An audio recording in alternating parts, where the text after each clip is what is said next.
Bismillahirrahmanirrahim. Dear students, welcome to lecture number 29 in Advanced Topics on Change Management. जैसा कि lecture number 28 में हम बात कर रहे थे कि इंटरनेशनली मल्टीनेशनल ऑर्गेनाइजेशंस के पास क्या ऑप्शंस अवेलेबल होती हैं जिनके मुताबिक वो अपने आप को स्ट्रक्चर कर सकती हैं। अगर आपको याद हो तो हमने कहा था कि मल्टीनेशनल ऑर्गेनाइजेशंस जो हैं वो चाहे तो दूसरे मुल्कों में अपनी सब्सिडरीज के थ्रू ऑपरेट करती हैं, डिवीजन्स क्रिएट करती हैं, फंक्शनल स्ट्रक्चर्स भी अपना सकती हैं, ठीक है, इंटरनेशनल जियोग्राफिक ग्रुपिंग कर सकती हैं, ठीक है। और फिर आपको याद हो तो हमने कहा था कि मैट्रिक्स के तौर पे भी ऑपरेट करती हैं, और मैट्रिक्स जो है वो is quite common among one of the common structures among international firms. अब हम इस लेक्चर में एक एग्जाम्पल की मदद से ये देखेंगे कि दुनिया की दो मशहूर कंपनीज, एक फिलिप्स, दूसरी है मैत्सुहिटा, जो कि बेसिकली पैनासोनिक है। पैनासोनिक के नाम से आप उसको जानते हैं कि उन्होंने इंटरनेशनली जो है अपने आप को कैसे स्ट्रक्चर किया। इनकी पूरी स्टोरी हम सुनते हैं या पूरी स्टोरी देखते हैं, और ये केस स्टडी आपको बेसिकली आपकी अंडरस्टैंडिंग में इजाफा करेगी, आपको फर्दर ये नॉलेज प्रोवाइड करेगी कि इंटरनेशनली जो है ऑर्गेनाइजेशंस जो हैं वो कैसे स्ट्रक्चर होती हैं, उनको क्या चैलेंजेस फेस करने पड़ते हैं, वो उन चैलेंजेस को कैसे मीट करती हैं, ठीक है, और विद टाइम वो अपने अंदर किस तरह चेंजेस लेके आती हैं, ठीक है। क्योंकि हमारा टॉपिक सिर्फ ये नहीं है कि हम ये स्टोरीज नहीं देखना चाहते, बल्कि हमारा टॉपिक जो है वो बेसिकली चेंज मैनेजमेंट है। तो आज की जो केस स्टडी है that's about Philips versus Matsushita, the competitive battle continues. देखिए, एक फिलिप्स जो है नीदरलैंड की कंपनी है, और मैत्सुहिटा जो है, जो पैनासोनिक जो है, वो एक जापानीज ब्रांड है, ठीक है। तो पहले हम फिलिप्स के बारे में कुछ इंफॉर्मेशन देखते, जहां शुरू करते हैं इसके स्टडी को। देखिए, through out the long histories, NV Philips, Netherlands, and Matsuhita Electric, Japan, had followed very different strategies and emerged with very different organization capabilities. Philips built its success on worldwide portfolio of responsive national organizations, while Matsuhita based its global competitiveness on its centralized, highly efficient operations in Japan. देखिए, अब हमें कुछ basic information वो बता रहा है कि दोनों में डिफरेंसेस क्या हैं। तो हमें ये बताया जा रहा है कि फिलिप्स जो है इसकी जो स्ट्रैटेजी है, जो ऑर्गेनाइजेशन कैपेबिलिटीज जो हैं, वो मैत्सुहिटा से बिल्कुल डिफरेंट है। फिलिप्स के पास world wide portfolio of responsive national organisations है, जबकि मैत्सुहिटा इज अ ग्लोबल जो वो है वो एक ग्लोबल कंपनी जो कि जापानीज बेस्ड है, और सारे उसका ऑपरेशन सेंट्रलाइज है और जापान से कंट्रोल किए जाते हैं। During the first decade of 21st century, however, both companies experienced major challenges to their historic competitive positions and organization models. Implementing yet another round of strategic initiatives and organization restructuring, the chief executive officers at both companies were taking their respective organizations in very different directions. At the end of the decade, observers wondered how the changes would affect their long-run competitive battle. देखिए, दोनों companies जो हैं 21st century में throughout the 20th century number of changes के through गुजरी हैं, और वो चेंजेस इसलिए की गई कि जो भी इन्वायरमेंट में जिस तरह भी चेंजेस आ रही थी, या इंटरनेशनली जिस तरह भी उनकी मार्केट ग्रो कर रही थी, उसके मुताबिक वो उसको मैनेज करने के लिए, जो एफिशिएंटली मैनेज करने के लिए चेंजेस इंट्रोड्यूस करते रहे, ठीक है। लेकिन क्या ये दोनों जो राइवल्स हैं, इनकी चेंजेस जो हैं ये इनके लिए कोई फ़ायदेमंद भी साबित हुई हैं या नहीं हुई हैं? तो आज हम इसके स्टडी में यही कुछ देखेंगे, और देखेंगे कि इंटरनेशनली कंपनीज को मैनेज करना कितना डिफ़िकल्ट साबित हो सकता है। तो पहले हम फिलिप्स की बात करते हैं और फिलिप्स के बैकग्राउंड के बारे में जानने की कोशिश करते हैं। In 1892, Gerard Philips and his father opened a small light bulb factory in Eindhoven, Holland. When their venture almost failed, they recruited Gerard's brother Anton, an excellent salesman and manager. By 1900, Philips was the third largest light bulb producer in Europe. देखिए इन दोनों companies की history जो है वो बड़ी interesting है और it's worthwhile listening, it's worthwhile reading it. Philips जो है वो 1892 में 100 साल से भी ज़्यादा गुजर गए। देखें कितनी बड़ी कंपनी है, कितनी पुरानी कंपनी है कि 1892 में जेरार्ड फिलिप्स और उसके बाप ने जहाँ his father open a small light bulb factory in Eindhoven, Holland में उन्हें छोटे से बल्ब बनाने की एक फैक्ट्री लगाई थी। उनका ये venture almost it had failed, कोई फैक्ट्री चल नहीं रही थी, almost it was about to fail, जब उनका भाई जो जेरड का एक भाई है एंटन, उसको उन्होंने कंपनी में इंडक्ट किया। एंटन जो था वो एक्सीलेंट सेल्समैन था और एक मैनेजर था बेहतरीन, और बाय 1900 फिलिप्स जो थी was the third largest light bulb producer in Europe.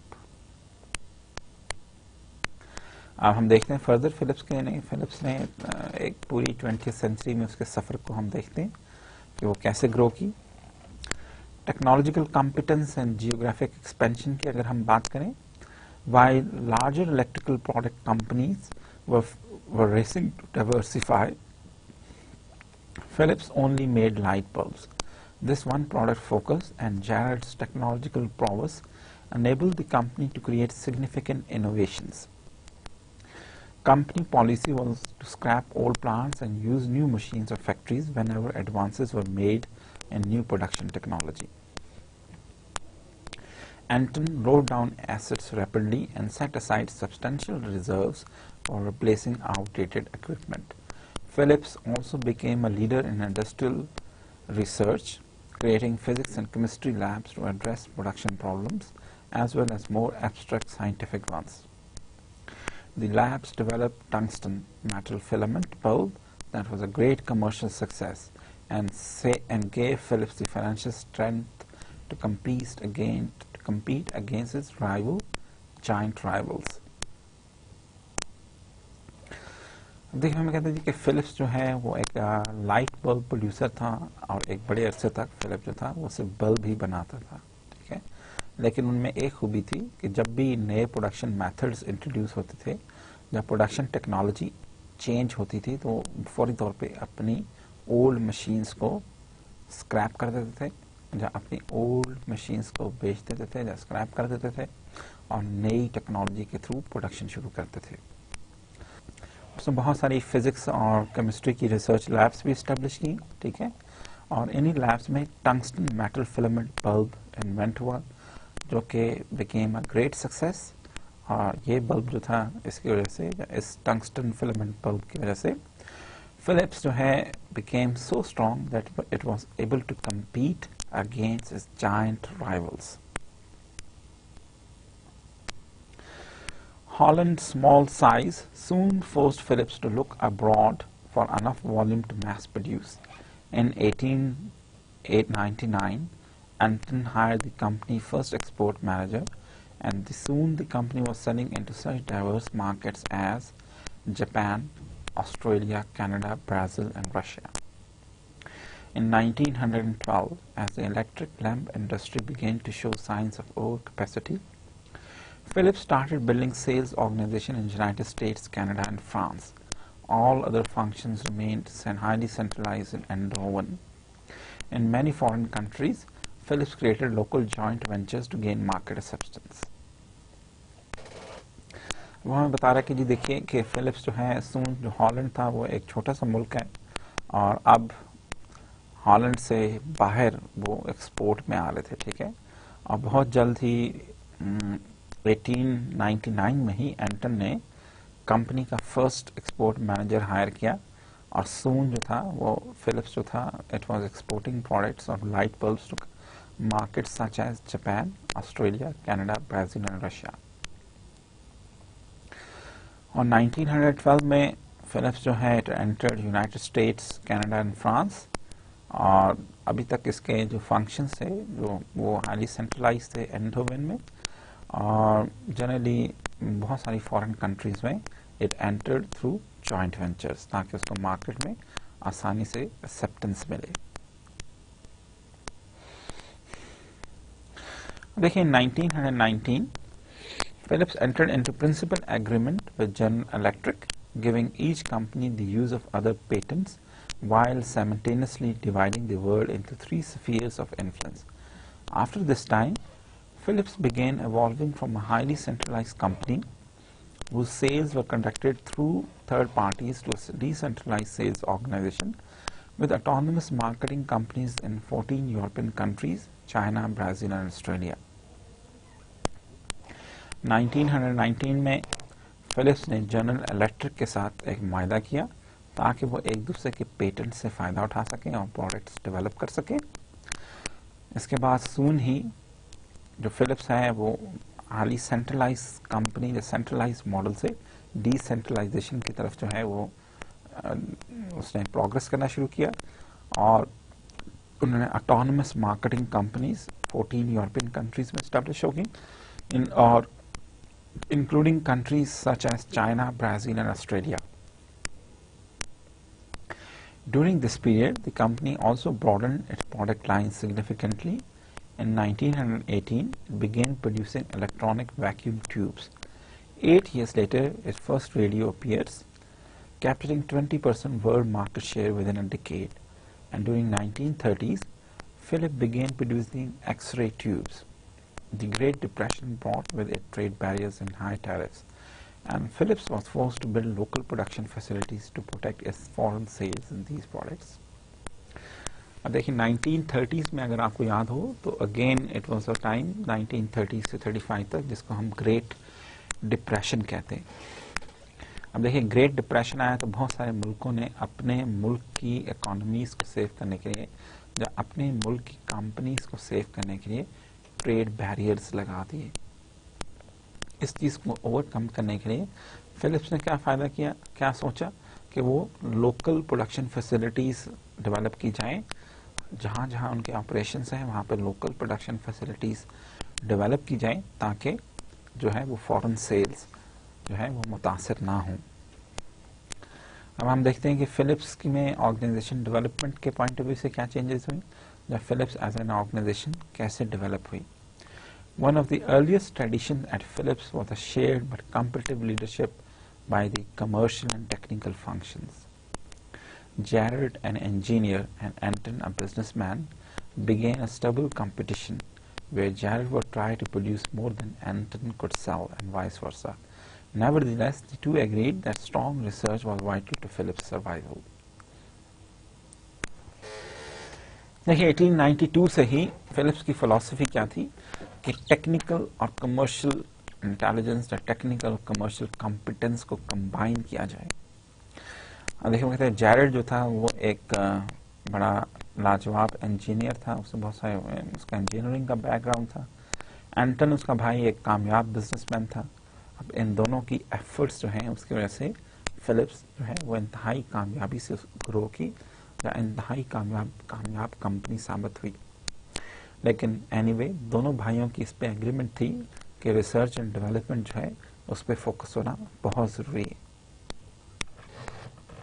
During the late 1930s, in anticipation of impending war, Philips transferred its overseas assets to two trusts, British Philips and the North American Philips Corporation. It also moved most of its vital research laboratories to Red Hill in Surrey, England, and its top management to the United States.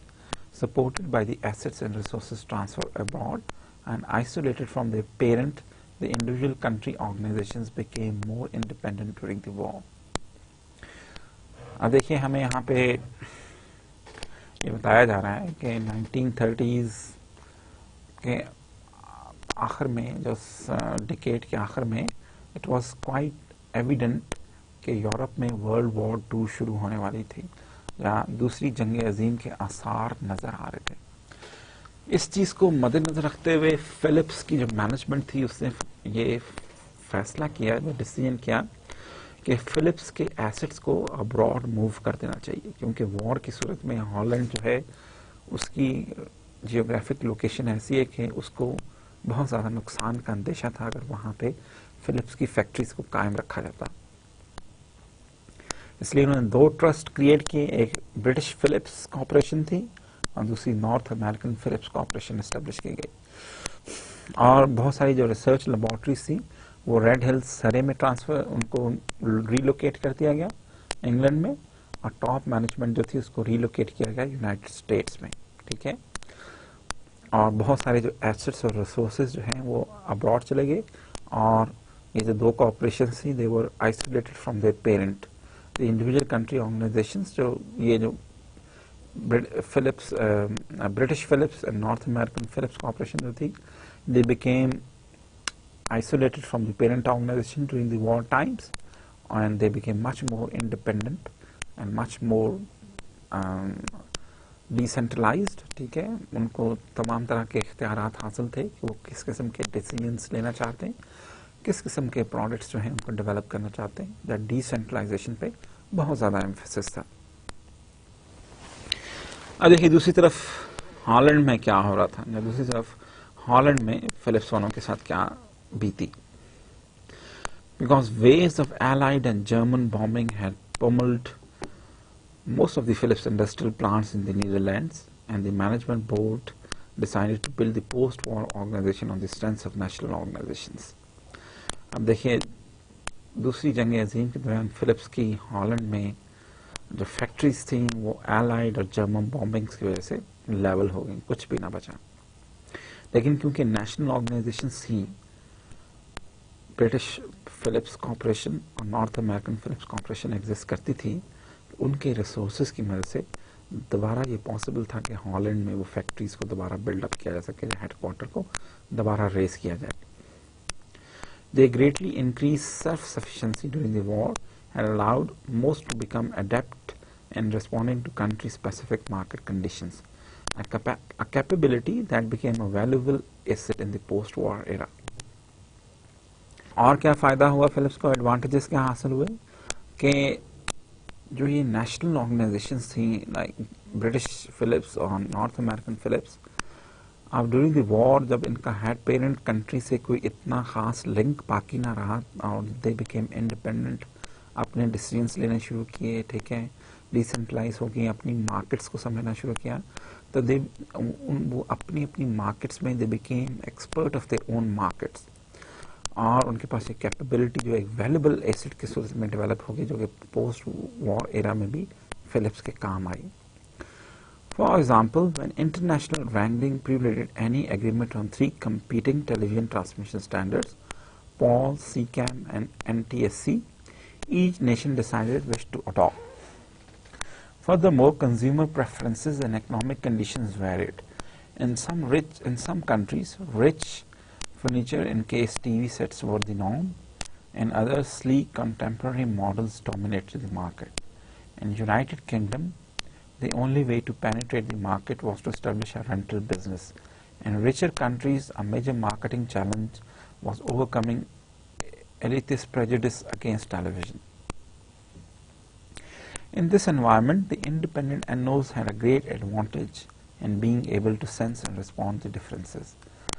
वो हमें एक example की मदद से explain किया जा रहा है कि NOs जो हैं, how they had become more fruitful, या NOs क्रिएट करने का, नेशनल ऑर्गेनाइजेशंस क्रिएट करने का क्या फ़ायदा हुआ फिलिप्स को।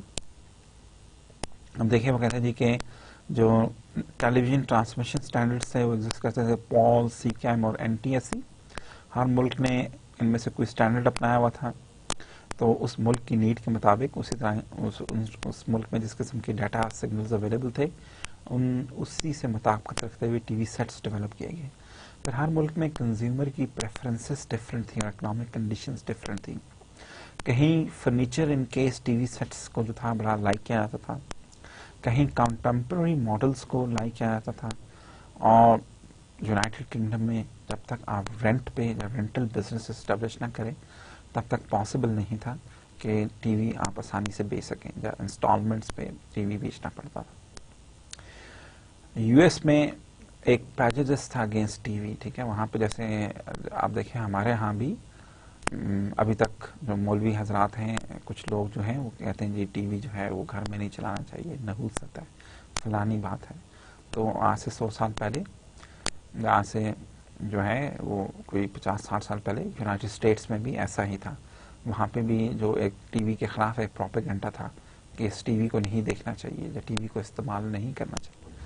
तो उसी तरह से उनको उस लोकल मार्केट एनवायरनमेंट के मुताबिक मार्केटिंग स्ट्रैटेजी डेवलप करने में आसानी हुई। नेशनल ऑर्गेनाइजेशंस अपनी लोकल एनवायरनमेंट को बेहतर तौर पे समझती थी, अपनी लोकल एनवायरनमेंट का उन्होंने बेहतर तौर पे एक एनालिसिस किया हुआ था, और उसके मुताबिक ही वो अपनी सेल और मार्केटिंग स्ट्रैटेजी जो थी उसको डेवलप कर सकते थे बेहतर तौर पे। Eventually, responsiveness extended beyond adaptive marketing. As NOs built their own technical capabilities, product development often became a function of local market conditions. For example, Philips of Canada created the company First Color TV.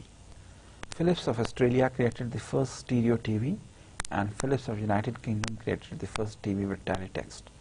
देखिए वो कहता जी कि जो new product development भी थी वो भी local market की नीड्स के मुताबिक हो रही थी। जैसे कनाडा की जो फिलिप्स ऑफ कनाडा थी उसने जो है फर्स्ट कलर टीवी इंट्रोड्यूस किया। फिलिप्स ऑफ ऑस्ट्रेलिया जो था उसने स्टीरियो टीवी इंट्रोड्यूस किया, और जो यूनाइटेड किंगडम फिलिप्स थी उसने टीवी विद टेलीटेक्स्ट इंट्रोड्यूस किया, जैसे कि जो कि वहाँ पर लोकल मार्केट की जिस तरह की डिमांड्स थी। While NOs took major responsibilities for financial, legal and administrative matters, and 14 product division PDs located in Eindhoven were formally responsible for development, production and global distribution. In reality, the NO's control of assets and the PD's distance from the operations often undercut this former role. The research function remained independent and with continued strong funding, set up 8 separate laboratories in Europe and United States. अब देखिए एक तरफ तो उनके national organisations थी, ठीक है, एक तरफ एक जियोग्राफिक बेस मॉडल या ग्रुपिंग की गई थी। यूनाइटेड स्टेट्स के लिए अलहदा फिलिप्स थी, यूनाइटेड किंगडम के लिए ब्रिटिश फिलिप्स थी, और इसी तरह दूसरे मुल्कों की हर मुल्क की अपनी अपनी फिलिप्स की कंपनी जो थी वो इंडिपेंडेंट थी। दूसरी तरफ उनके प्रोडक्ट डेवलपमेंट के लिए, रिसर्च एंड डेवलपमेंट के लिए दे हैड प्रोडक्ट डिवीजन्स, ठीक है, और they had 14 product divisions located in headquarter Eindhoven, ठीक है। और वो कहते हैं कि थ्योरेटिकली आइडली जो ये पीडीज थे, प्रोडक्ट डिवीजन्स जो थे, they were formally responsible for development, production and global distribution. लेकिन इन रियलिटी जो एनओस थे they were much more stronger financially, हर एस्पेक्ट से एनओस जो थे मार्केटिंग सेल्स के पॉइंट ऑफ व्यू से they were much more stronger, वो कोई पीडीज को इतनी लिफ्ट नहीं कराते थे। While the formal corporate level structure was represented as a type of geographic product matrix, it was clear that NOs had real problem. They reported directly to the management board, while Philips enlarged from 4 members to 10 to ensure that top management remained in contact with highly autonomous NOs. अब NOs जो थी वो कहते जी कि दो के Philips का जो स्ट्रक्चर था, जो कॉर्पोरेट लेवल स्ट्रक्चर था, उसको हम जियोग्राफिक प्रोडक्ट मैट्रिक्स कह सकते हैं, लेकिन रियली जो थी वो एनओस बहुत पावरफुल थी। वो डायरेक्टली रिपोर्ट करती थी मैनेजमेंट बोर्ड को, जो कि शुरू में तो 4 मेंबर्स पर मुश्तमिल था, लेकिन उसको 10 पे इंक्रीज किया गया ताकि ये इंश्योर किया जा सके कि टॉप मैनेजमेंट जो है वो हाईली ऑटोनमस एनओस के साथ कॉन्टैक्ट में रहे। Each NO also regularly sent envoys to Eindhoven to represent its interest. Top management, most of whom had careers that included multiple foreign tours of duty, made frequent overseas visits to NOs. In 1954, the board established the International Concern Council to formalize regular meetings with heads of all major NOs. देखिए हमें further क्या information provide की जा रही है। Further हमें ये बताया जा रहा है कि देखिए कि जो टॉप मैनेजमेंट थी वो एनओस के साथ कोऑर्डिनेशन पे बहुत ज़्यादा एम्फेसिस देती थी, और इसके लिए जनरली जहां बोर्ड के मेंबर्स की तादाद बढ़ाई गई थी और वो इंक्रीज की गई थी 4 to 10, वहाँ पे जो एनओस थी वो रेगुलरली अपने लोगों को, अपने टॉप मैनेजमेंट को, जो एनवॉयस को हेडक्वार्टर भेजा करती थी। वहाँ पे जो कोऑर्डिनेशन थी, जो नेशनल ऑर्गेनाइजेशंस जो हैं उनके साथ जो कोऑर्डिनेशन थी उस पर काफ़ी एम्फेसिस किया जाता था। ठीक है, इसलिए जो टॉप मैनेजमेंट थी एक बताते खुद उनका क्वाइट एक्सपीरियंस था। वो different foreign tours, the foreign duties उन्होंने दी हुई थी, जो डिफरेंट कंट्रीज़ में फिलिप्स को हेड किया हुआ था। ठीक है, और इसके साथ साथ वो फ्रीक्वेंट विजिट्स करते रहते थे एनओस का। और उन्होंने 1954 में फिलिप्स ने एक इंटरनेशनल कंसर्न काउंसिल एस्टेब्लिश की, जो कि फॉर्मलाइज करती थी regular meetings with head of all major NOs. Within the NOs, management structure mimicked the legendary joint technical and commercial leadership of the two Philip brothers. आप देखिए with in the NO हमें वो बता रहा है कि स्ट्रक्चर किस किस्म का था फिलिप्स का। अब देखिए हमने, आपको याद है हमने कहा था जैरेड जो था वो एक इंजीनियर था, एंटन जो था वो एक बिजनेसमैन था। तो उन्होंने यही structure with in the NOs भी इम्प्लीमेंट किया कि टेक्निकल प्लस कमर्शियल टैलेंट जो है वो मिल के काम करेगा। ठीक है, और most were led by technical manager and a commercial manager. In some locations a finance manager filled out the top management triad that typically reached key decisions collectively. This cross-functional coordination capability was reflected down through the NOs in frontline product teams, product group level management teams, and at the senior management committee of the NOs top commercial, technical and financial managers. अब देखिए वो कहते थे कि structure वही था कि एक तरफ से एक टेक्निकल आदमी काम कर रहा था और दूसरी तरफ से एक बिजनेसमैन, जिसके बिजनेस अकुमन थी, दोनों की टीम मिल के काम कर रही थी और एक क्रॉस फंक्शनल कोऑर्डिनेशन पे जोर था। ठीक है, और front line product teams, product group level management teams और सीनियर मैनेजमेंट कमेटीज जो थी एनओस की, they used to have commercial, technical and financial managers who would operate as a team. ठीक है, the overwhelming importance of foreign operations to Philips, the commensurate status of the NOs within the corporate hierarchy, and even the cosmopolitan appeal of many of the offshore subsidiaries locations encouraged many Philips managers to take extended foreign tours of duty, working in a series of 2 or 3 year posts. This elite group of expatriate managers identified strongly with each other and with NOs as a group and had no difficulty presenting their strong country-oriented views to corporate manager. तो क्योंकि foreign operations जो थे वो Philips के लिए बहुत ज़्यादा importance रखते थे, तो जो बहुत सारे जो टॉप मैनेजर्स थे वो क्योंकि फॉरेन टूर्स ऑफ ड्यूटी कर चुके होते थे, 2 से 3 साल डिफरेंट स्टेशंस पे रह चुके होते थे, तो दे वर क्वाइट अवेयर कि कंट्री स्पेसिफिक नीड्स या कंट्री स्पेसिफिक व्यूज़ क्या हो सकते हैं, और वो बिल्कुल रिलक्टेंस फील नहीं करते थे टॉप मैनेजमेंट को अपने आइडियाज़ शेयर करने से। अब देखिए फिलिप्स जो है उसकी अटेम्प्ट्स एट रीऑर्गेनाइजेशन अब हम देखते हैं कि वो चेंज, ये हमने प्रेजेंट स्ट्रक्चर तो आपने समझ लिया, जो देख लिया। प्रेजेंट स्ट्रक्चर के बारे में आपने क्या देखा है फिलिप्स में, कि देखिए हम कहते हैं फिलिप्स जो है वो हॉलैंड के एक छोटे से शहर एंडोविन से शुरू हुई। वहाँ पे एक लाइट बल्ब फैक्ट्री लगाई जनाब, एक फैमिली ने, 2 भाई और एक उनके बाप ने मिलके। यहाँ से फिलिप्स पूरे यूरोप में फैल गई। ठीक है, और सेकेंड वर्ल्ड वॉर की वजह से they came up with an idea कि जितने जो फिलिप्स के हॉलैंड में एसेट्स हैं उनको फॉरेन मूव कर दिया जाए, ताकि जो सेकेंड वर्ल्ड वॉर है उसके नुकसान से बचा जा सके। इसलिए हम देखते हैं कि उन्होंने ब्रिटिश फिलिप्स एस्टैब्लिश की और North American Philips corporation establish की। ठीक है, और बहुत सारी जो रिसर्च एंड डेवलपमेंट थी वो सरे में ट्रांसफ़र कर दी गई और टॉप मैनेजमेंट भी अमेरिका भिजवा दी गई। अब उससे उनको फ़ायदा क्या हुआ कि जो रीजनल जो ये मार्केट्स थी उनके बारे में उनका इन डेप्थ नॉलेज क्रिएट हुआ उन नेशनल ऑर्गेनाइजेशंस के मैनेजर्स का। ये नेशनल ऑर्गेनाइजेशन के मैनेजर्स जो थे वो अपनी अपनी मार्केट के बारे में एक्सपर्ट हो गए और एक इंडिपेंडेंट डिसीजन लेने के आदी हो गए, क्योंकि वर्ल्ड वॉर के अरसे में जो पेरेंट कंपनी थी उसका एनओस के साथ उस तरह एक लिंक नहीं था, एक आइसोलेशन थी, ठीक है।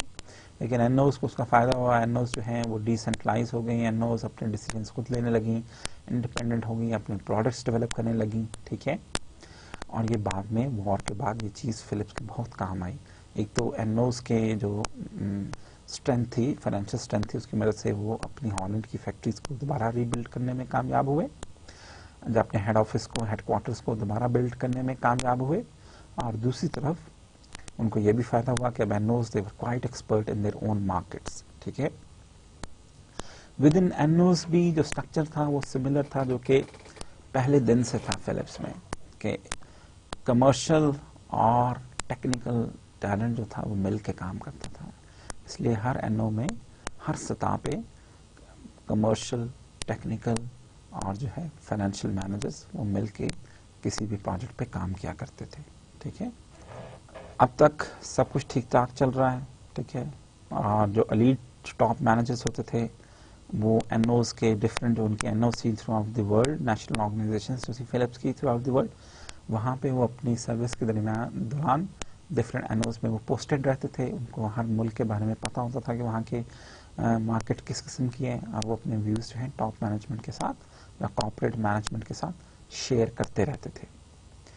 In the late 1960s, the creation of the European Common Market eroded trade barriers and diluted the rationale for independent country subsidiaries.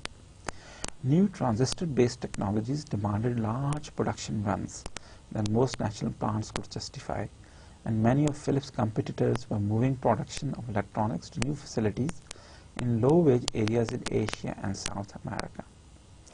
अब देखिए यहाँ पे जो इन्फॉर्मेशन जो आपको दी जा रही है वो आपको किस चीज़ के बारे में सोचने पे गौर करना है, किस चीज़ को आपको दावत दी जा रही है कि किस चीज़ के बारे में गौर करें। देखिए यहाँ पे आपको बताया जा रहा है कि एनवायरनमेंट जो है वो किस तरह चेंज हो रही है। 1960s में यूरोपियन कॉमन मार्केट जो है वो इस्टेब्लिश होना शुरू हो गई, जो आज हम देखते हैं कि यूरोपियन यूनियन की सूरत में एग्जिस्ट करती है।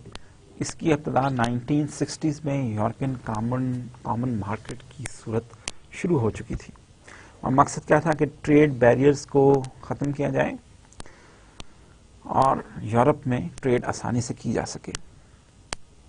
अब जब ये चेंज आ रहा था तो इंडिपेंडेंट कंट्री सब्सिडीज जो हैं उनका कोई अब रीज़न समझ नहीं आता था कि इंडिपेंडेंट सब्सिडीज हर मुल्क में पर्टिकुलरली यूरोपियन लेवल पे इस्टेब्लिश करने का कोई जवाब बाकी नहीं था।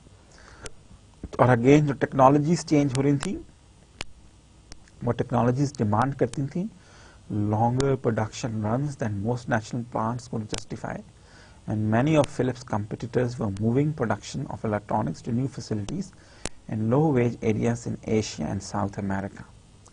Simultaneously, Philips' ability to bring its innovative products to markets began to falter, and in 1960s, it watched Japanese competitors capture the mass market for audio cassettes and microwave ovens, two technologies it had invented. A decade later, it had to abandon its V2000 video cassette format, superior technology to Sony Beta or Matsushita VHS, when North American Philips decided to outsource a VHS product which it manufactured under license from Matsushita. और important changes क्या हैं, वो कहता है जी देखिए और important changes क्या आ रहे थे कि जापानीज जो थे अब वो इलेक्ट्रॉनिक्स की इंडस्ट्री में छा रहे थे, और माइक्रोवेव और ऑडियो केसेट्स जो कि फिलिप्स ने इन्वेंशन थी, फिलिप्स की इन्वेंशन, वो उसमें भी जो है फिलिप्स से ज़्यादा तेज़ी से मार्केट शेयर हासिल कर रहे थे जापानीज़, ठीक है। और वीसीआर की जो टेक्नोलॉजी थी वो भी जापानीज़ उसमें भी छाते जा रहे थे पूरी दुनिया में। तो this now created certain problems, जिसके बारे में कि टॉप मैनेजमेंट जो है फिलिप्स की उसको सोचना पड़ना था, सोच रही थी वो, और वो सोच रही थी कि अब हम रीऑर्गेनाइजेशन कंपनी की किस तरह करें।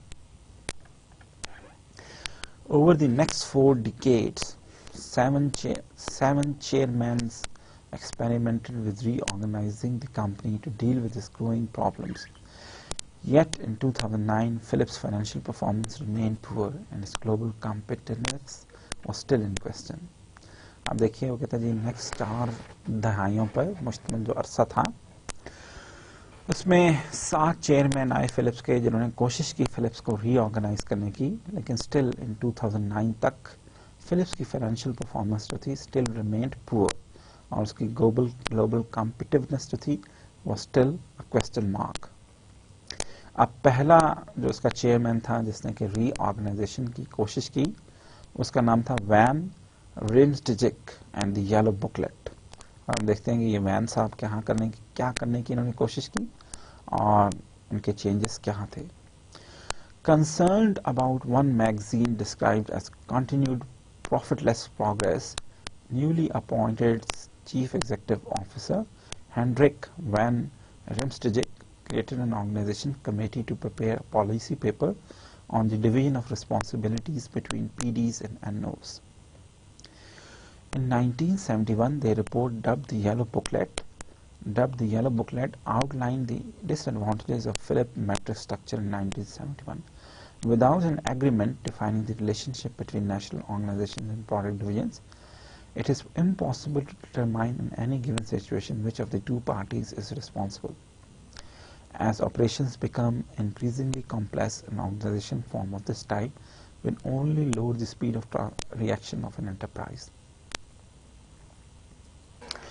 देखिए 1971 में जो उनके एक नए चीफ एग्जीक्यूटिव बने उन्होंने एक कमेटी क्रिएट की और कहा जी कि जिस तरह जो फिलिप्स काम कर रही है इस पर आप गौर करें और देखें कि जी कि इसको हम किस तरह चेंज कर सकते हैं और पर्टिकुलरली जो रिस्पॉन्सिबिलिटीज़ बिटवीन प्रोडक्ट डिवीजन्स और नेशनल ऑर्गेनाइजेशंस हैं इनको डिफाइन करें। तो उन्होंने कहा जी कि अभी उस कमेटी की रिपोर्ट थी कि जो अब जो तरीक़ेकार है काम करने का हमारा प्रेजेंट जो तरीक़ेकार है वो इंक्रीजिंगली कॉम्प्लेक्स जो इन्वायरमेंट है और जो ऑर्गेनाइजेशन जिस तरह कॉम्प्लेक्स होती जा रही है उसको उसके मुताबिक पुराने तरीके से मज़ीद फर्दर काम करना मुश्किल है। ठीक है, ये NOPO के तरीके का PD के तरीक़ेकार से मज़ीद फर्दर जो है कॉम्प्लेक्स इन्वायरमेंट में ऑपरेट करना मुश्किल है। On the basis of this report, Van proposed rebalancing the managerial relationships between PDs and NOs, tilting the matrix towards the PDs, in his word, to allow Philips to decrease the number of products marketed, build scale by concentrating production, and increase the product flow across NOs. He proposed closing the least efficient local plants and converting the best into international production centers, each supplying many NOs. In so doing, Van Riemsdyk hoped that PD managers would gain control over manufacturing operations.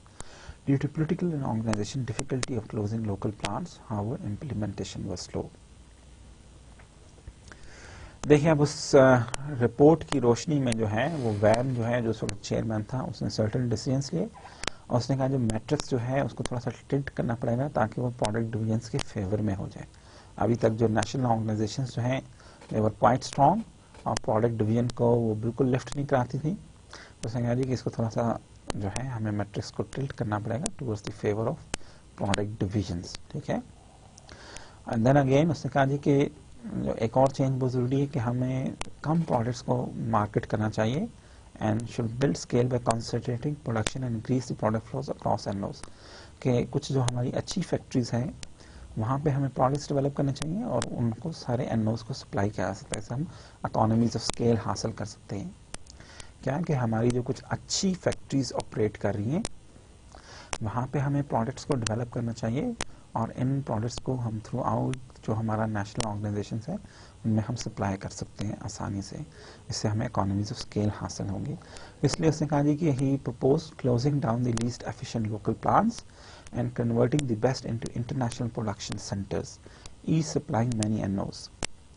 अब उसने ये changes implement की और उसने एक तो क्या किया कि पीडीज को ज़्यादा स्ट्रॉन्ग करने की कोशिश की और जो बहुत सारे लोकल मैन्युफैक्चरिंग यूनिट्स थे जो कि लीस्ट एफिशिएंट थे उनको क्लोज किया और इंटरनेशनल प्रोडक्शन सेंटर्स क्रिएट किए जहाँ से एक से ज़्यादा एनओस को प्रोडक्ट्स जो है सप्लाई की जाने लगी।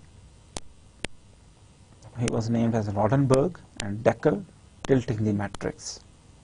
देखिए in late 1970s, Van's successor Dr. Rodenberg continued this thrust. Several IPCs were established, but the NOs seemed as powerful and independent as ever.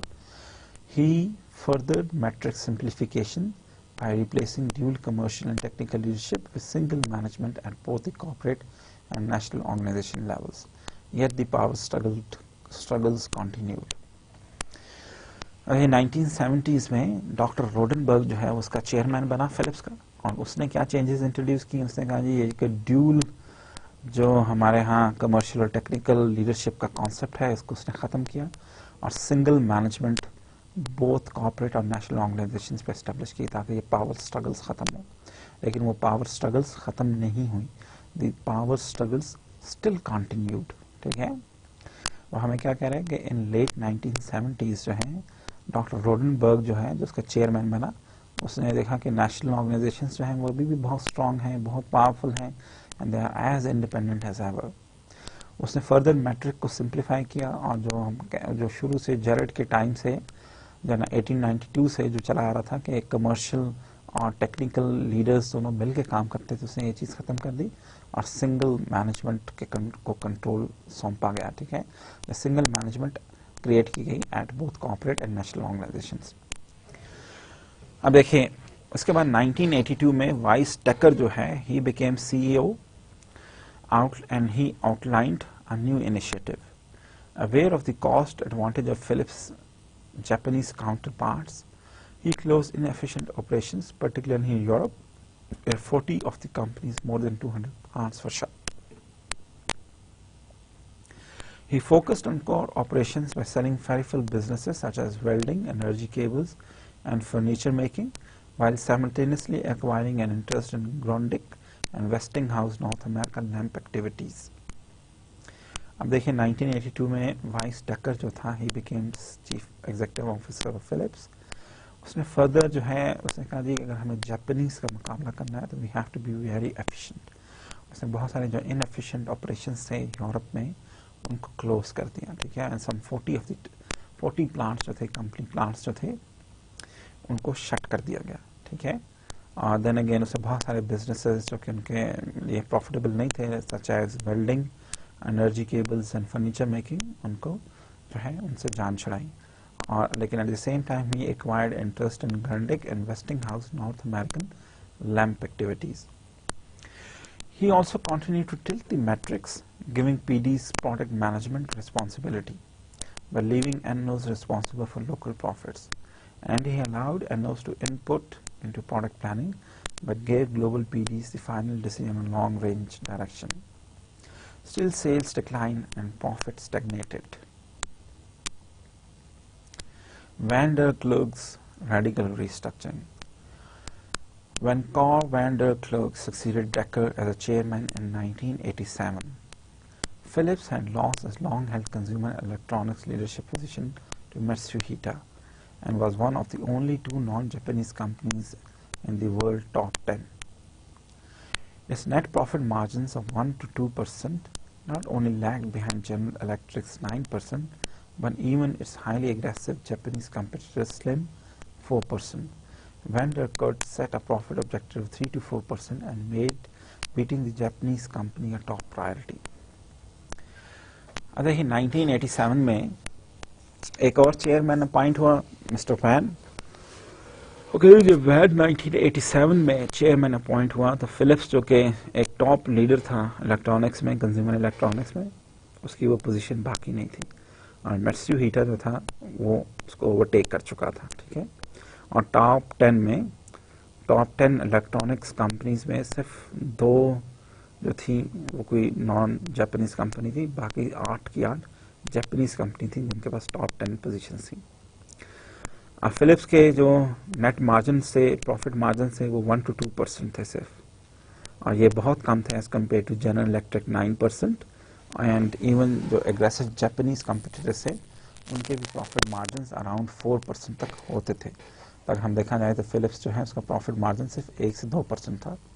तो वैन डर क्लर्क जो था उसने कहा कि जी ये प्रॉफिट मार्जिन जो है 3 to 4% होंगे, एंड उसने अपना एम बनाया कि वो जापानीज कंपनीज को बीट करेगा.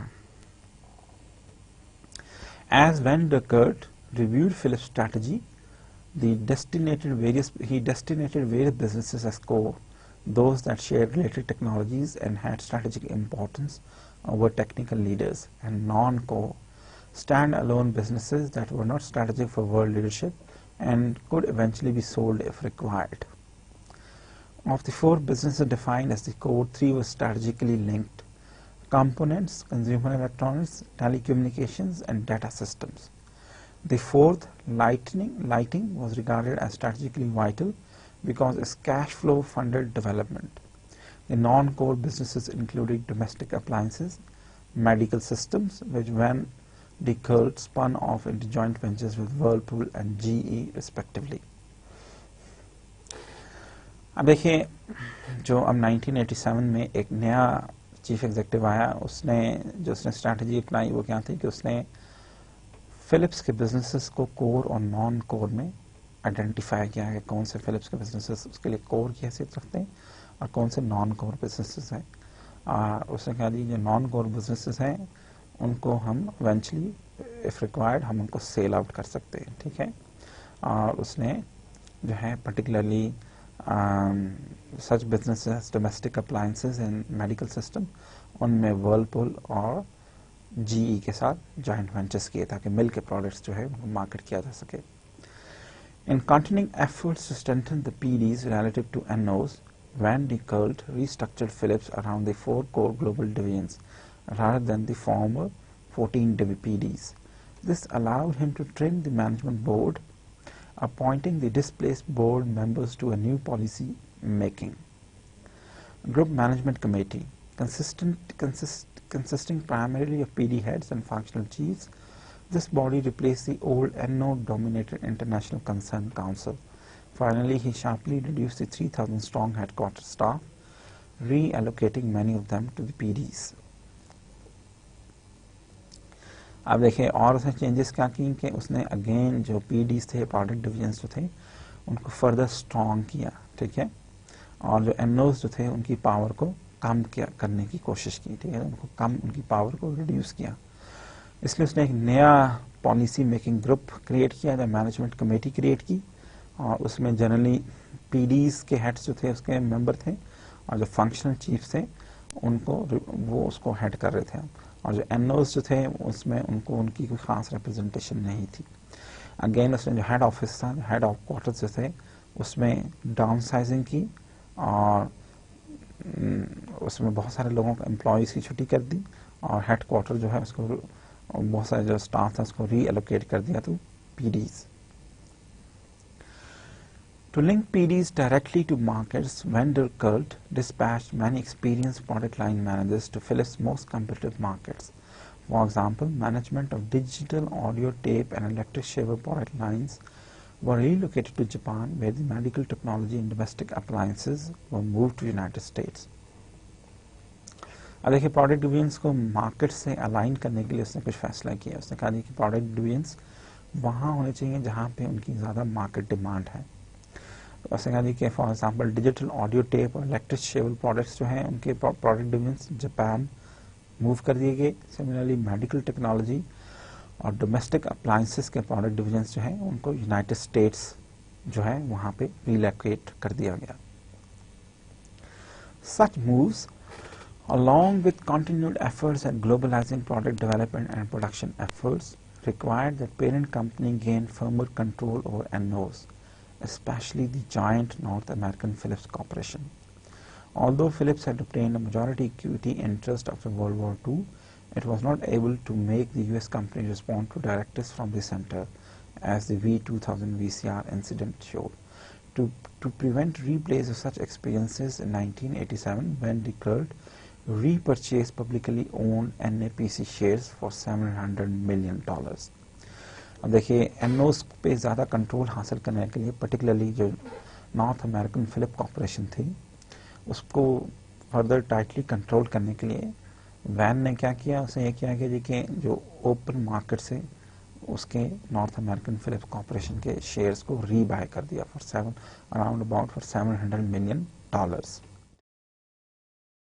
Reflecting the growing sentiment among some managers that R&D was not market-oriented enough, Van when halved spending on basic research to about 10% of total R&D. To manage what he described as R&D tendency to ponder the fundamental laws of nature, he made the R&D budget the direct responsibility of business being supported by the research. This required that each research lab become focused on specific business areas. देखिए उसने एक और जो important change की वो क्या कि R&D जो है उसको मार्केट ओरिएंटेड बनाने की कोशिश की और उसने कहा जी R&D का बजट जो है वो अब रिस्पॉन्सिबिलिटी होगी वो उस बिजनेस की जिसके लिए कि वो प्रोडक्ट डेवलप करता है. अब ये क्या हुआ कि जी चेंज क्या हुआ कि जो ईच रिसर्च लैब थी it became more focused on specific business areas. Finally, VAN continued the effort to build efficient and specialized multi-market production facilities by closing 75 of the company's 420 remaining plants. He also eliminated 38,000 of its 344,000 employees through divesting businesses, shaking up the myth of lifetime employment at the company. He anticipated that all these restructuring would lead to financial recovery by 1990. Unanticipated losses for that year, however, were more than 4.5 billion Dutch guilders or 2.5 billion US dollars, provoked a class action lawsuit by angry American investors who alleged that positive projections by the company had been misleading. In a surprise move on May 14, 1990, Van de Kert and half of the management board were replaced. देखिए finally van D कर ने और क्या efforts किए उसने क्या जी कि to build more efficient specialised multi market production facilities उसने बनाने के लिए 75 ऑफ द कंपनी रिमेनिंग और 75 प्लांट्स उनको क्लोज कर दिया और उसने मज़ीद 38,000 एम्प्लॉयज़ को डाउन साइज कर दिया. ठीक है और अगेन उसने जो इस इतनी बड़ी तादाद में डाउन साइजिंग की वजह से जो था एक जो कंपनी का में जो लाइफ टाइम एम्प्लॉयमेंट का जो एक ट्रेंड था वो ख़त्म हो गया. ठीक है अब देखिए बट अनफॉर्चुनेटली इन 1990s में भी दी जो कंपनी थी वो लॉस में थी और loss was around 2.5 billion US dollars जिसकी वजह से जो एंग्री इन्वेस्टर्स थे पर्टिकुलरली जो अमेरिकन इन्वेस्टर्स थे दे came up with a lawsuit against the company that it has provided them wrong information or it has misled them by giving them information that the company was growing. ठीक है इस lawsuit के नतीजे में 14th May 1980 को chief executive like van der Klugt और half of the senior management जो कि बोर्ड मेंबर्स थे उनको अपनी जॉब से हटा दिया गया. अब 1990 में they became a new CEO और उसका नाम था टिमर ऑपरेशन सेंचुरियन. वो टिमर साहब जो थे he came up with an idea of Operation Centurion. The new president Jan Timmer had spent most of his 35 years Philip career turning around unprofitable businesses under the banner Operation Centurion. He lost no time in launching an initiative that cut headcount by 68,000 or 22% over the next 18 months. Earning Timur the nickname the Butcher of Eindhoven. Because European laws required substantial compensation for layoffs, Eindhoven workers received 15 months' pay. For example, the first round of 10,000 layoffs alone cost Philips $700 million US dollars. To spread the burden around the globe, Timur asked his PD managers to negotiate cuts with Eindhoven's managers. Well, according to one report, country managers were digging in their heads to save local jobs. Nonetheless, cuts came, many from overseas operations. तो जेन Timmer जो था जो कि नया CEO था जो कि पिछले 35 साल से फिलिप्स में काम करता था उसने बहुत सारे अनप्रॉफिटेबल बिजनेस को टर्न अराउंड किया था. व्हेन ही बिकेम CEO उसने भी डाउन साइजिंग पर बहुत जोर दिया और कुछ 68,000 एम्प्लॉयज़ को उसने फारग कर दिया. ठीक है उसकी डाउन साइजिंग जो थी उसकी एक स्ट्रैटेजी थी to revive the company. To focus resources further Timur sold off various businesses, including integrated circuits to Matsuhisa, the mini computers to Digital Defense Electronics to Thomson, and the remaining 53% of appliances to Whirlpool. Yet profitability was still well below the modest 4% on sales he promised. In particular, consumer electronics lagged with slow growth in price competitive market. The core problem was identified by 1994 McKinsey study that estimated that value added per hour in Japanese consumer electronic factories was still 68% above that of the European plants. इस सारा कुछ करने के बावजूद, इतनी हद तक down sizing करने के बावजूद और एनओज को जो है उनसे पावर्स लेने के बावजूद और पीडीज को स्ट्रॉन्ग करने के बावजूद स्टिल जो नतीजा क्या था कि अभी भी जो उनका प्रॉफिट मार्जिन था वो 4% से कम था, और अभी भी जो जापानीज मैन्युफैक्चरर्स थे वो फार मोर पावरफुल थे और फार मोर ज़्यादा मार्केट शेयर था उनका as compare to European companies. Particularly जो जापानीज कंज्यूमर इलेक्ट्रॉनिक फैक्ट्रीज थी, they were 68% ज़्यादा efficiency as compared to European plants. After 3 years of cost cutting in early 1994, Timur finally presented a new growth strategy to the board. His plan was to expand software services and multimedia to become 40% of revenues by 2000. He was betting on Philips' legendary innovative capability to restart the growth engines. He hired Hewlett Packard, director of research, and encouraged him to focus on developing 15 core technologies. The list, which included interactive compact discs, CDs, digital compact cassettes, and high-definition television and multimedia software, was soon dubbed the President projects. Over the next few years, Philips invested over $2.5 billion US in these technologies, but the earlier disinvestment of some of the company's truly high-tech businesses and a 35% cut in R&D personnel left it with few who understood the technology of the new priority businesses. देखिए, CEO ने इस बड़ी हद तक down sizing और restructuring के बाद उसने नया एक ग्रोथ प्लान बोर्ड को प्रेजेंट किया. उसने नए एरियाज आइडेंटिफाई किए जहाँ पे कि ग्रोथ पॉसिबल थी. उसने कहा कुछ 15 नए कोर टेक्नोलॉजीज उसने कहा जी हम इंट्रोड्यूस करेंगे, जिसमें कि सीडीज की टेक्नोलॉजी थी, डिजिटल कॉम्पैक्ट कैसेट्स की, हाई डेफिनेशन टीवीज की, मल्टीमीडिया सॉफ्टवेयर, और कोई $2.5 बिलियन जो है इन टेक्नोलॉजीज में इन्वेस्ट करने की कोशिश की. लेकिन अब प्रॉब्लम ये था जो एक्सेसिव डाउन साइजिंग की गई थी, पर्टिकुलरली R&D के पर्सनल्स की जो डाउन साइजिंग की गई थी, तो उससे कंपनी को अब नुकसान क्या हुआ, या कंपनी को क्या नुकसानात फेस करने पड़े कि अब उनके पास वो टेक्निकल एक्सपर्टीज नहीं थी कोई इन नई टेक्नोलॉजीज पे काम कर सकें. इन टेक्निकल trained human resource को दोबारा recruit करना was proving to be a difficult task. But by 1996, it was clear that Philips' analog HDTV technology would not become industry standard, that DCC gamble had lost out to Sony Minidisc, and that CD was marketing failure. तो तीनों बहुत सारे products जो हैं वो भी fail हो गए, ठीक है? And while costs in Philips were low, so too was the morale, particularly among middle management. Critics claim that the company's drive for cost-cutting and standardization had led it to ignore new worldwide markets demands for more segmented products and higher consumer services. तो बहुत ज़्यादा जो cost cutting पे focus किया था और standardisation पे focus किया था, उससे वो जो नई कंज्यूमर डिमांड्स थी उन पे वो फोकस नहीं कर सके. देखिए 1996 अक्टूबर में टिमर साहब जो हैं वो उन्होंने रिज़ाइन कर दिया और बॉन्स्ट्रा जो था he became the new chief executive officer.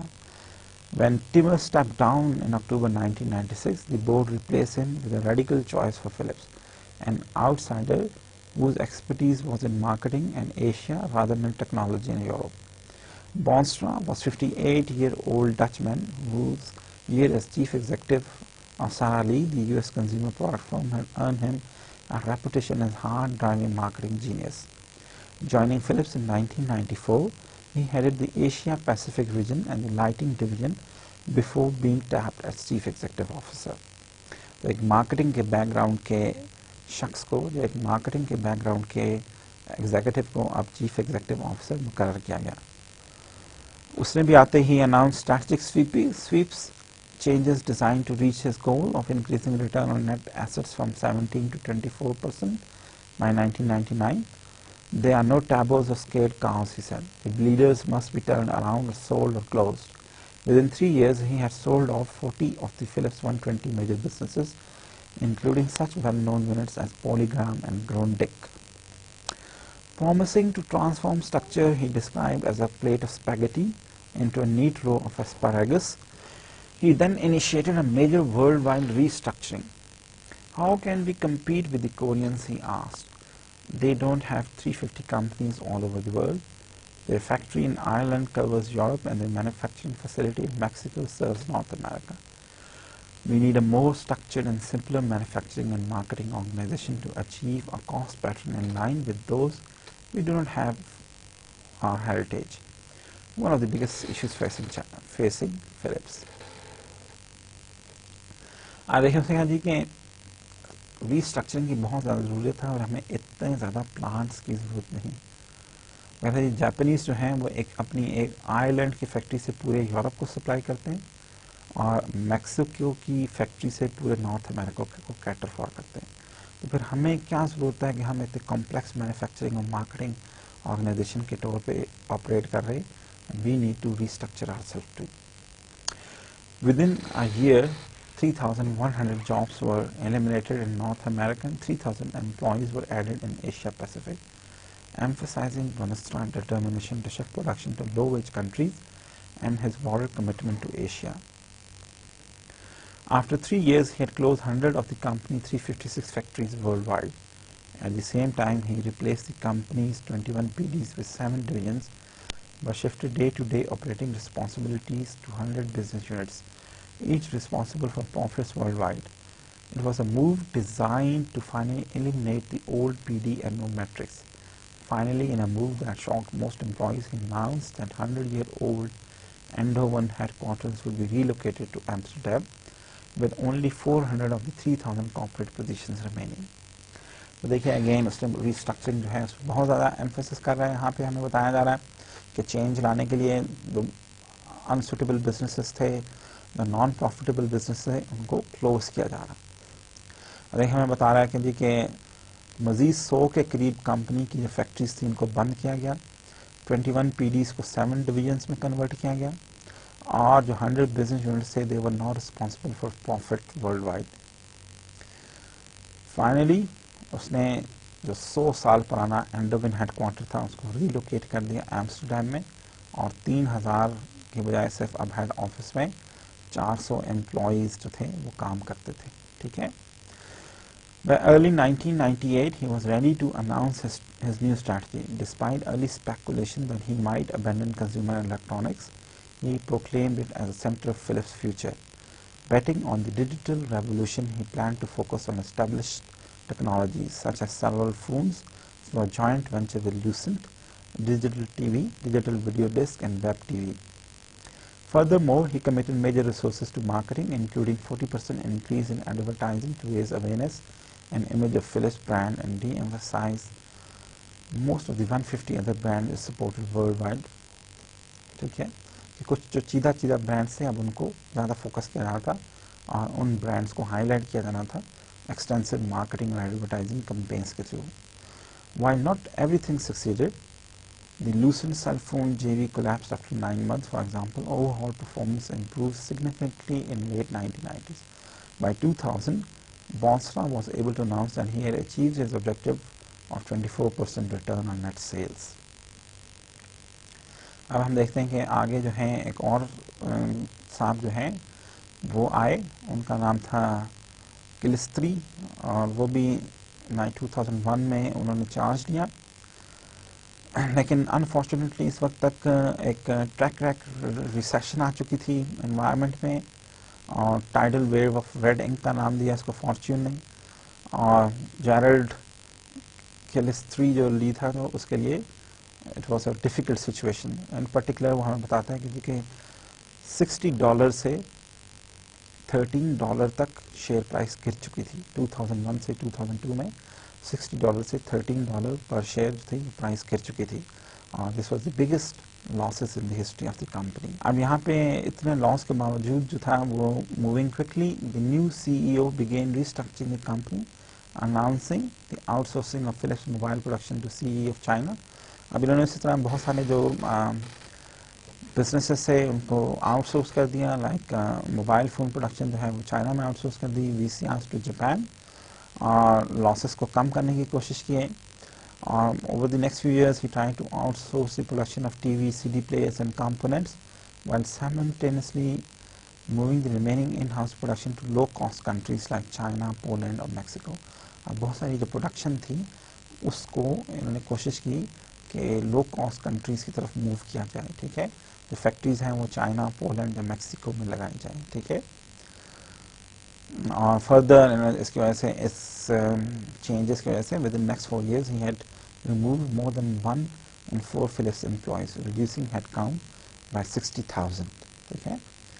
But Killistree felt that he faced bigger challenges. Philips never really had any kind of strategy he considered. If our engineers could make it, we could try sell it. In 2001, we were still focused on a broad range of volatile, high-value products like consumer electronics, semiconductors, and components. Now we are trying to create a company that generates value in a more predictable way, with a portfolio that is less volatile. तो अब उन्होंने कहा जी कि अब हमें जो है अपनी स्ट्रैटेजी चेंज करनी पड़ेगी। कहते हैं इससे पहले हमारे पास बेसिकली कोई स्ट्रैटेजी थी नहीं, जो इंजीनियर्स हमें प्रोडक्ट बना के बेचते थे हम उनको सेल करते थे। अब we have to be market oriented, हमें हम उन प्रोडक्ट्स में डील करना पड़ेगा जिनकी वाकई हम कोई प्रेडिक्ट कर सकें कि इनकी मार्केट भी होगी या नहीं, ठीक है। और इनके इस चेंजेस की वजह से the shape of new portfolio जो है soon became clear. Using funds generated by selling businesses he began acquiring companies in high growth medical and lighting segments and began referring Philips to a lifestyle company centered on health and well-being, ठीक है। आप उन्होंने कहा जी कि हमारा Philips का portfolio क्या होगा। उन्होंने कहा जी consumer electronics is very very small left part in lifestyle portfolio explain that business is too big a battle to fight now. We plan to be Dell of consumer electronics, making less and marketing more. That means we will be focused on product development, brand and channel management. So while Philips continued to create innovations for its TV, it focused them on high definition plasma and LCD sets with breakthroughs like Pixel Plus 2, a digital technology that refined the incoming signal to produce sharper pictures with more vivid colors. But in addition to technological breakthroughs, P and Ds were also focused on more basic products for developing markets. Hand crank radios, high-powered mixers designed for exotic foods, and irons with dust-tolerant thermostats. Philips' approach to marketing was also changing. In developed world, it slashed the number of retail chains as service from 600 to 200, focusing particularly on 7 giants like Walmart, Tesco, and Carrefour. But in developing countries, it took a different approach. For example, in India, a strategy was to sell in adapted low-end products through 35,000 village stores. अब देखिए Europe में वो कहते हैं जी कि marketing पे भी बहुत ज़्यादा एम्फोसिस कर रहे थे नए चीफ एग्जीक्यूटिव साहब, और मार्केटिंग स्ट्रैटेजी जो थी वो अकॉर्डिंगली चेंज हो रही थी, ठीक है। तो देखते हैं हम कि इसी तरह ये चेंजेस वो किस किस्म की इंट्रोड्यूस कर रहे हैं। मार्केटिंग चेंजेस लेके आ रहे हैं, स्ट्रक्चर्स चेंज कर रहे हैं। पर्टिकुलरली वो कहता है जी कि जहां वो रिटेल चेन्स जिनको पहले 600 रिटेल चेन्स को वो सर्व किया करते थे, अब सिर्फ 200 पे वो फोकस कर रहे थे, और इन पर्टिकुलर जॉइंट्स लाइक वॉलमार्ट और टेस्को उन पे ज़्यादा एम्फेसिस था। लेकिन इसके बरक्स इंडिया में वो स्मॉल विलेज स्टोर्स के थ्रू एंटर होना कोशिश कर रहे थे रूरल मार्केट्स के, ठीक है। And even in India they introduce new equipment and diagnostic equipment. Particularly उन्होंने एक फील्ड हॉस्पिटल का आइडिया इंट्रोड्यूस किया इंडिया में, जो कि सैटेलाइट वीडियो लिंक से किसी एक बड़े हॉस्पिटल से लिंक था। मरीज उस वैन में जाते थे, वो वीडियो लिंक से कनेक्ट हो जाते थे, डॉक्टर को अपनी शिकायत बताते थे और डॉक्टर कोई ना कोई उनको एडवाइस करता था। और वो समझते थे कि क्योंकि इंडिया के रूरल में कोई 700 million people live in rural India, तो रूरल इंडिया वो समझते थे कि उनके लिए ग्रेट अपॉर्चुनिटी है। बाय 2008 Killistree जो था was ready to confirm that his new focus strategy and organization structure, having earlier cut the number of divisions into 5, there have been 14 as recently as 1995. In early 2008 he defined just 3. तो 2008 में उन्होंने कहा अब हमारे सिर्फ 3 divisions होंगे, health care, lighting and consumer lifestyle. अब वो देखिए जहाँ उनके 14 डिवीजन्स है, डिफरेंट प्रोडक्ट डिवीजन्स, अब now they have reduce it to just 3। जो हमारे 3 डिवीजन्स हैं वो क्या है, health care, lighting and consumer lifestyle. We have to organise around markets, ठीक है। लेकिन anyway the competition in consumer markets remain brutal, specially growing global recession. In late 2008, Philips licensed Funai to make and market TVs under the Philips name in North America. A few months later, extended that license to cover other markets as well as products such as DVDs, home theater, Blu-ray, and other products. We spent 1980s and 1990s restructuring, trying to find our way, Clistry said. My goal is to leave behind a company on a successful path to steady, profitable growth. Some wonder whether he had found that path. देखिए इस lecture में अभी तक हमने Philips की बात की है कि इंटरनेशनली फिलिप्स कैसे ग्रो किए, इंटरनेशनली फिलिप्स ने टाइम के साथ साथ अपने आप को कैसे रीस्ट्रक्चर किया, कैसे चेंजेस इंट्रोड्यूस किए, वो चेंजेस क्यों ज़रूरी थी, ये सब आज हमने इस लेक्चर में डिस्कस किया है। नेक्स्ट लेक्चर में, लेक्चर 30 में, हम इसके सेकंड पार्ट पे गौर करेंगे और फर्दर इसके स्टडी के साथ कंटिन्यू करेंगे और हम मित्सुबिशी के बारे में बात करेंगे। तो अब तक के लिए इतना ही। खुदा हाफिज़।